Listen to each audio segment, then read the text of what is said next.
शासन प्रशासन हमसे इतना डरता है कि हम ज्ञापन देने आए शांतिपूर्वक, हमको टेररिस्ट नहीं है, हम स्टूडेंट हैं। छात्र संघ चुनाव हमारी एक ही मांग है, छात्र संघ चुनाव छत्तीसगढ़ में होना चाहिए ताकि किसी भी छात्र को किसी भी। ये जो भारतीय जनता पार्टी की सरकार है, ये डरी हुई सरकार है। आपने देखा है कि आखिरी बार 2016 में जब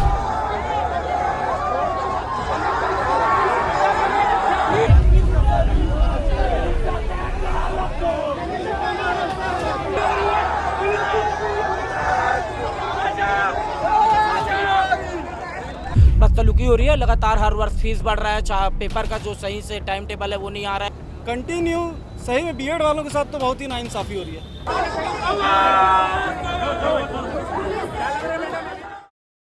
आज एनएसवाई द्वारा यहाँ बल तैनात हुई है, सारे लोग यहाँ पे प्रोटेस्ट कर रहे हैं, यहाँ पे आंदोलन किया जा रहा है। क्या कुछ मांगे हैं वो जानते हैं, क्या सारे मांगे लेके आज आप लोग यहाँ आए? देखिए, मांग सीधी साफ है, छात्र संघ चुनाव की मांग को लेकर हम आए हैं, लेकिन शासन प्रशासन हमसे इतना डरता है कि हम ज्ञापन देने आए शांतिपूर्वक, हमको टेररिस्ट नहीं है, हम स्टूडेंट हैं।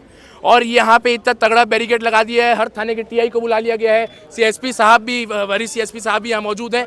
मतलब इतना डर, हम टेररिस्ट हैं, हम क्या मोबाइल रख के आए, बंदूक लेके आए, ज्ञापन लेके आए, हम ज्ञापन लेने में डर रहे हैं हमसे, इतना इनको खौफ है हमसे। मांगे क्या कुछ लेके आए थे आप? जी, छात्र संघ चुनाव हमारी एक ही मांग है, छात्र संघ चुनाव छत्तीसगढ़ में होना चाहिए ताकि किसी भी छात्र को किसी भी छोटी सी छोटी बड़ी सी बड़ी दिक्कत के लिए झूलना ना पड़े। एक छात्र नेता हो जो उसकी समस्या को दूर करे, चाहे फिर वो एबीवीपी का हो चाहे एनएसयूआई का हो। हम स्पष्ट कहते हैं कोई भी जीते, बस छात्र हित में काम होना चाहिए। इसके पहले चुनाव कब हुआ था, कुछ अंदाजा है? 2016-17 में मेरे हिसाब से हुआ है, 6-7 सालों से चुनाव नहीं हुआ है। आप लोग यहाँ मांगे लेके आए हैं, आप लोग को ज्ञापन देने नहीं जाने दिया गया है, तो इसके बारे में आप क्या कहना चाहेंगे? ये जो भारतीय जनता पार्टी की सरकार है, ये डरी हुई सरकार है। आपने देखा है कि आखिरी बार 2016 में जब उस समय भारतीय जनता पार्टी की सरकार थी, लगातार पूरे प्रदेश में एनएसयूआई के छात्रों की जीत होती थी, जिससे डर कर उन्होंने ये छात्र संघ चुनाव बंद कर दिया। हमारी सरकार ने, पूर्व मुख्यमंत्री भूपेश बघेल जी ने छात्र संघ चुनाव कराने की घोषणा की थी, लेकिन कोरोना के कारण छात्र संघ चुनाव नहीं हो पाया।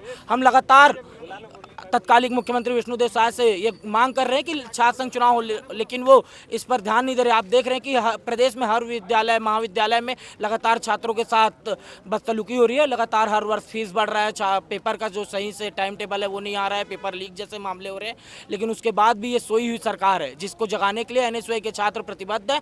और हमने पहले 1 तारीख को महाविद्यालय में ज्ञापन दिया, आज यूनिवर्सिटी में आए हैं। आने वाले समय में हमें चाहे मुख्यमंत्री निवास का घेराव करना हो, चाहे विधानसभा का घेराव करना हो, हम कहीं पीछे नहीं हटेंगे। अमर झा, जिला अध्यक्ष, राजनांदगांव, एनएसयूआई। इसके आगे मतलब अब आप लोग मुख्यमंत्री तक भी जाएंगे? जी, इसके बाद हम लोग मुख्यमंत्री निवास और विधानसभा का घेराव करेंगे। हमारे राष्ट्रीय अध्यक्ष 14, 15, 16 का उनका डेट है, विनोद जाखड़ जी। अगर जैसा भी हमारे प्रदेश अध्यक्ष जी का निर्देश आएगा, उस पर हम विधानसभा का घेराव करेंगे या मुख्यमंत्री निवास का घेराव करेंगे। किसी से भीख मांगते। अभी यूनिवर्सिटी के कुल सचिव आए थे, तो क्या कुछ बातचीत हुई आप लोग की? कुल सचिव आए थे, वो तो सिर्फ टालम टोल वाली स्थिति बनी, कोई बातचीत कहाँ हो पाई उनसे हमने छात्र संघ बहाली की मांग की, उन्होंने बोला कि आगे वो उस चीज़ को देंगे।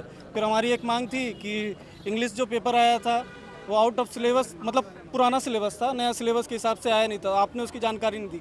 तो उन्होंने उसको भी बोला कि हम भविष्य में इसको ऐसा करेंगे वैसा करेंगे। फिर उसके बाद एक बीएड का एक मामला हुआ, जो शायद बहन आपको पता होगा। कंटिन्यू सही में बीएड वालों के साथ तो बहुत ही नाइंसाफ़ी हो रही है।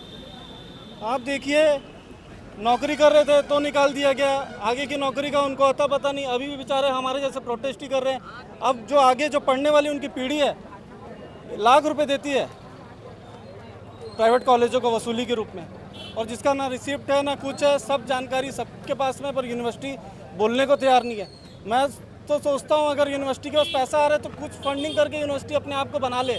इधर से ईंट गिर रही है, उधर से ईंट गिर रही है। बीएड किया, तो आप क्या कुछ कहना चाहेंगे यहाँ, क्योंकि चुनाव नहीं हो रहा है, तो क्या वजह है चुनाव नहीं होने के, और आप अगर चुनाव होता है तो उसको किस नज़रिए से आप देखते हैं? जब तक छात्र को प्रतिनिधित्व का मौका नहीं मिलेगा तो छात्रों की आवाज़ कैसे बुलंद हो पाएगी?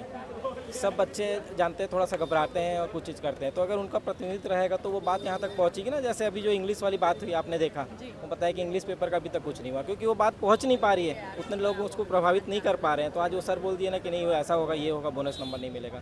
तो जब तक अपने हक की बात नहीं रखेगा बच्चा, तो उसकी बात कैसे पहुँच पाएगी? तो मेरा यही मानना है कि छात्र संघ चुनाव को तो बहाली एकदम जरूरी है, जिससे हर कॉलेज में, हर यूनिवर्सिटी में एक प्रतिनिधित्व मिले और हर छात्र अपनी आवाज़ पहुँचा सके यूनिवर्सिटी में। क्या कुछ बदलाव होते हैं? अगर समझिए कि चुनाव होता है तो क्या कुछ बदलाव होते हैं उसके बाद? आदमी जब चुनाव लड़ता है, जो भी छात्र भी चुनाव लड़ता है, तो उसके खुद का एक रहता है ना व्यक्तित्व, वो कॉन्फिडेंस और वो सब बढ़ता है साथ में। और साथ में जितने वहाँ के लोग रहते हैं उनकी आवाज़ भी बुलंद होती है, उसकी आवाज़ पहुँचती है यूनिवर्सिटी तक कि ऐसा मुद्दा है तो ये मुद्दे को बहाल किया जाए। अभी तो कुछ मुद्दा ये है कि मैनेजमेंट वाले ही अपने बीच में करके उसको हल कर देते हैं और छात्र को आगे बढ़ने नहीं देते, क्योंकि अपना कॉलेज का नाम खराब नहीं होना देना चाहते और कोई भी अपने यूनिवर्सिटी का भी नाम खराब होने नहीं देना चाहता, तो वहीं के वहीं वो बच्चों की बात को दबा दिया जाता है। पर अगर किसी बच्चे को आप प्रतिनिधित्व करके किसी को भेजेंगे अपनी यूनिवर्सिटी, तो वो अपनी बात हक से रख सकता है कि नहीं आज ये हुआ है तो इसको अपन करना है, इस मुद्दे को लेकर चलना है। अभी रिसीविंग देने की बात कही है कि रिसीविंग दे रहे हैं, तो रिसीविंग के बाद क्या लग रहा है, क्या कुछ बदलाव होंगे? अब ये मुद्दा तो प्रशासन को जाना है, ये मुद्दा राज्यपाल जी को देना है। इसके बाद आपका मतलब पहला सीढ़ी है, कह सकते हैं। पहला सीढ़ी, और आगे और भी प्रदर्शन इसके बाद होते रहेंगे, लगातार प्रदर्शन होते रहेंगे कि इसको छात्र संगठनों को बहाली किया जाए, क्योंकि 2015 क्या ये प्रदर्शन शांतिपूर्वक ही होगा या हिंसक भी जाएगा? अब आगे अगर नहीं मानी जाती बात तो फिर हिंसक भी, उग्र आंदोलन और बहुत सारी चीज़ें भी ले सकता है मोड़। अगर सरकार हमारी बात नहीं सुनती है तो हम NSY के साथियों के साथ उग्र आंदोलन हम लोग करेंगे चरणबद्ध तरीके से। चलिए ठीक है, तो जैसा कि आपने सुना कि क्या कुछ NSY के कार्यकर्ता है, ये लोगों ने क्या कुछ कहा है, क्या कुछ मांगे लेके आए हैं। अभी इस वक्त यहाँ पे कुल सचिव भी आए थे यूनिवर्सिटी के, इस वक्त मैं हेमचंद यूनिवर्सिटी में ही मौजूद हूँ और रिसीविंग देने की बात कही गई है। अब रिसीविंग के बाद क्या कुछ और बदलाव होता है वो देखने का विषय रहेगा। तो इसके बारे में आपकी क्या राय है ज़रूर कमेंट्स करके बताएं, और कि आप भी एक छात्र है और आपकी क्या राय है कि क्या ये चीज़ होना बेहद ज़रूरी है। आप अपनी राय ज़रूर कमेंट सेक्शन में रखिए और ऐसी अन्य जानकारियों के लिए बने रहिए 36 टीवी के साथ। जय जोहार, जय छत्तीसगढ़।